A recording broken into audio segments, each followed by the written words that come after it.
សម្ដេចកតេប្របណ្ឌិតបូរនីហ៊ុនសែនចុះសួរសុខទុក្ខវីរយុទ្ធជនដែលរងរបួសក្នុងសមរភូមិកំពុងសម្រាប់ព្យាបាលនៅមន្ទីរពេទ្យដោយក្តីក្តុកក្តួលរំជួលចិត្តអាណិតអាសូរនិងក្តីបារម្ភទាំងថ្ងៃទាំងយប់នៅរុស្ស៊ីថ្ងៃទី15ខែធ្នូម្សិលមិញនេះសម្ដេចកតេប្របណ្ឌិតបូរនីហ៊ុនសែនប្រធានកាកបាទក្រហមកម្ពុជាបានអញ្ជើញចុះសួរសុខទុក្ខនិងនាំយកអំណោយមនុស្សធម៌ដល់ជូនវីរយុទ្ធជនការពារបូរណភាពទឹកដីដែលរងរបួសក្នុងសមរភូមិកំពុងសម្រាប់ព្យាបាលនៅមន្ទីរពេទ្យក្នុងរាជធានីភ្នំពេញសម្ដេចកតេប្របណ្ឌិតបូរនីហ៊ុនសែនតែងតែមានក្តីបារម្ភខ្វល់ខ្វាយគ្រប់វិនាទីដោយមិនរំរងរំឡើយចំពោះសុខទុក្ខរបស់បងប្អូនវីរយុទ្ធជននិងក្រុមគ្រួសារព្រមទាំងប្រជាជនរងគ្រោះនិងងាយរងគ្រោះបំផុត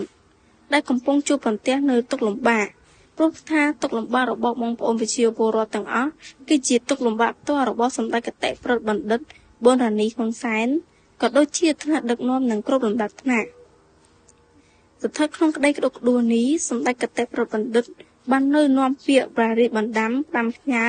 សួរសុខទុក្ខក្តីអាណិតអាសូរពីសំណាក់សម្ដេចព្រះមហាក្សត្រីព្រះររាជមាតាជាតិខ្មែរជាពិសេសការកោតសរសើរស្ងប់ស្ងាត់ចំពោះទឹកចិត្តអអង់អាចក្លាហានហ៊ានពលិកម្មគ្រប់បែបយ៉ាងដើម្បីបូរណភាពទឹកដីដ៏កំសត់របស់យើង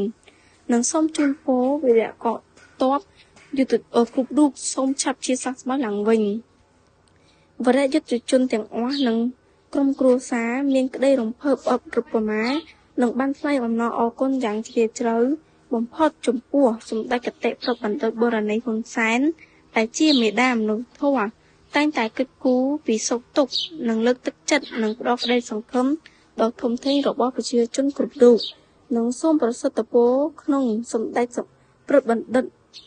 សម្ដេចតេជោហ៊ុនសែនសម្ដេចធិបតីហ៊ុនម៉ាណែតនិងលោកជំទាវពេជ្រច័ន្ទមនី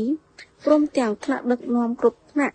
សូមសុខភាពល្អបរិបូរណ៍កម្លាំងខ្លាំងក្លា